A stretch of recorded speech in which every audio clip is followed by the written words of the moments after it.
change amongst the merchants, who hurried up and down, and chinked the money in their pockets, and conversed in groups, and looked at their watches, and trifled thoughtfully with their great gold seals, and so forth, that Scrooge had seen them often. The spirit stopped beside one little knot of businessmen. Observing that the hand was pointed to them, Scrooge advanced to listen to their talk. "No," said a great fat man with a monstrous chin. "I don't know much about it either way. I only know he's dead." "When did he die?" inquired another. "Last night, I believe." "Why, what was the matter with him?" asked a third, taking a vast quantity of stuff out of a very large snuff-box. "I thought he'd never die." "God knows," said the first with a yawn. "What has he done with his money?" asked a red-faced man with a pendulous excrescence on the end of his noose that shook like the gills of a turkey-cock. "I haven't heard," said the man with the large chin, yawning. "Left it to his company, perhaps. He hasn't left it to me. That's all I know." This pleasantry was received with a general laugh. "It's likely to be a very cheap funeral," said the same speaker. "For upon my life I don't know anybody to go to it. Suppose we make up a party and volunteer." "I don't mind going if a lunch is provided," observed the gentleman with the excrescence on his noose. "But I must be fed if I make one."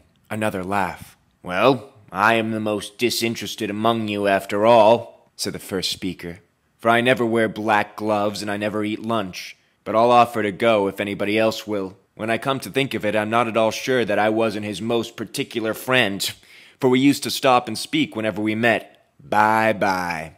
Speakers and listeners strolled away and mixed with other groups. Scrooge knew the men and looked towards the spirit for an explanation. The phantom glided on into a street. Its fingers pointed to two persons meeting. Scrooge listened again, thinking that the explanation might lie here. He knew these men also perfectly. They were men of business, very wealthy and of great importance. He had made a point of always standing well in their esteem, in a business point of view, that is, strictly in a business point of view. "How are you?" said one. "How are you?" returned the other. "Well," said the first. "Old Scratch has got his own last, hey?" "So I'm told," returned the second. "Cold, isn't it?" "Seasonable for Christmas time." "You are not a skater, I suppose?" No, something else to think of. Good morning." Not another word. That was their meeting, their conversation, and their parting. Scrooge was at first inclined to be surprised that the spirit should attach importance to conversations apparently so trivial. But, feeling assured that they must have some hidden purpose, he set himself to consider what it was likely to be.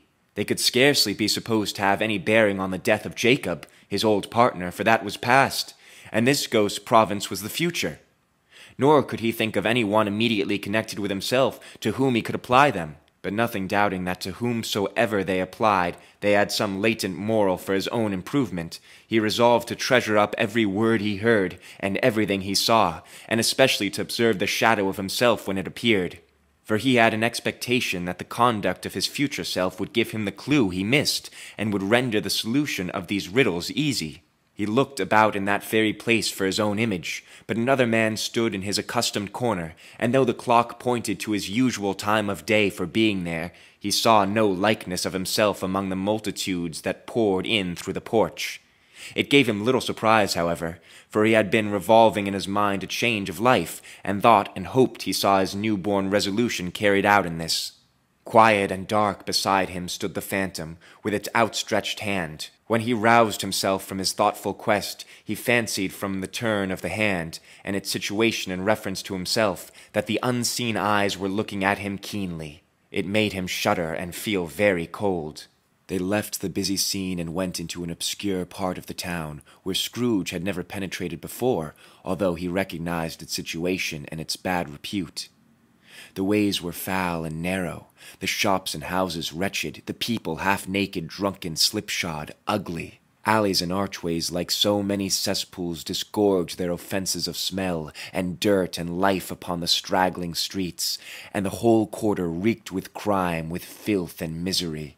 Far in this den of infamous resort, there was a low-browed beetling shop, below a penthouse roof, where iron, old rags, bottles, bones, and greasy offal were bought. Upon the floor within were piled up heaps of rusty keys, nails, chains, hinges, files, scales, weights, and refuse iron of all kinds. Secrets that few would like to scrutinize were bred and hidden in mountains of unseemly rags, masses of corrupted fat, and sepulchres of bones.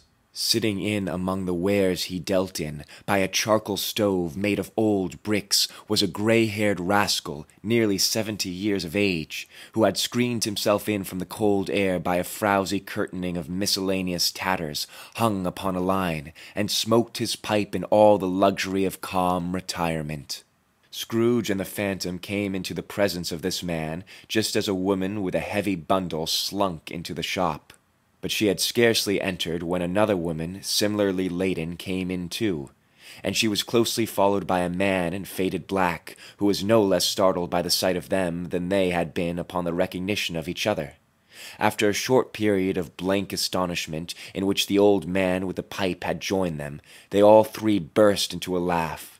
"Let the chairwoman alone to be the first," cried she who had entered first. "Let the laundress alone to be the second, and let the undertaker's man alone to be the third.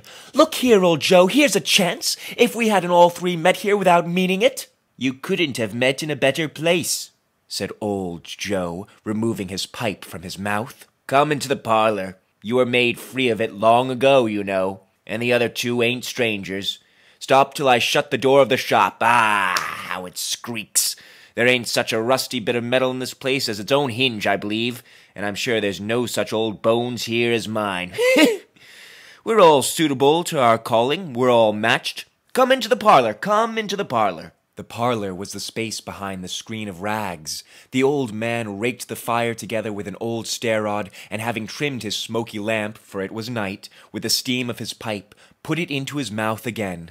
While he did this, the woman who had already spoken threw her bundle on the floor and sat down in a flaunting manner on a stool, crossing her elbows on her knees and looking with a bold defiance at the other two.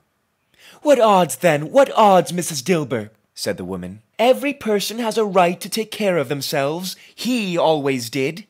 "That's true, indeed," said the laundress. "No man more so." "Why, then, don't stand staring as if you were afraid, woman. Who's the wiser? We're not going to pick holes in each other's coats, I suppose." "No, indeed," said Mrs. Dilber and the man together. "We should hope not." "Very well, then," cried the woman. "That's enough. Who's the worse for the loss of a few things like these? Not a dead man, I suppose." "No, indeed," said Mrs. Dilber, laughing. "If he wanted to keep him after he was dead, a wicked old screw," pursued the woman. "Why wasn't he natural in his lifetime?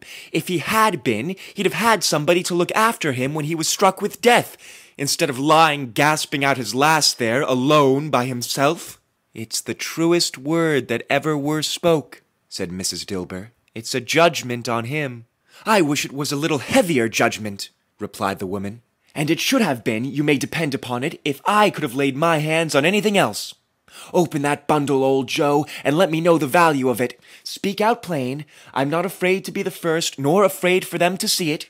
We knew pretty well that we were helping ourselves before we met here, I believe. It's no sin. Open the bundle, Joe." But the gallantry of her friends would not allow of this, and the man in faded black, mounting the breach first, produced his plunder. It was not extensive. A seal or two, a pencil case, a pair of sleeve buttons, and a brooch of no great value were all. They were severely examined and appraised by old Joe, who chalked the sums he was disposed to give for each upon the wall, and added them up into a total when he found that there was nothing more to come. "That's your account," said Joe, "and I wouldn't give another 6 pence if I was to be boiled for not doing it. Who's next?" Mrs. Dilber was next. Sheets and towels, a little wearing apparel, 2 old-fashioned silver teaspoons, a pair of sugar tongs, and a few boots. Her account was stated on the wall in the same manner. I always give too much to ladies. It's a weakness of mine, and that's the way I ruin myself," said old Joe. "That's your account. If you asked me for another penny and made it an open question, I'd repent of being so liberal and knock off half a crown." "And now undo my bundle, Joe."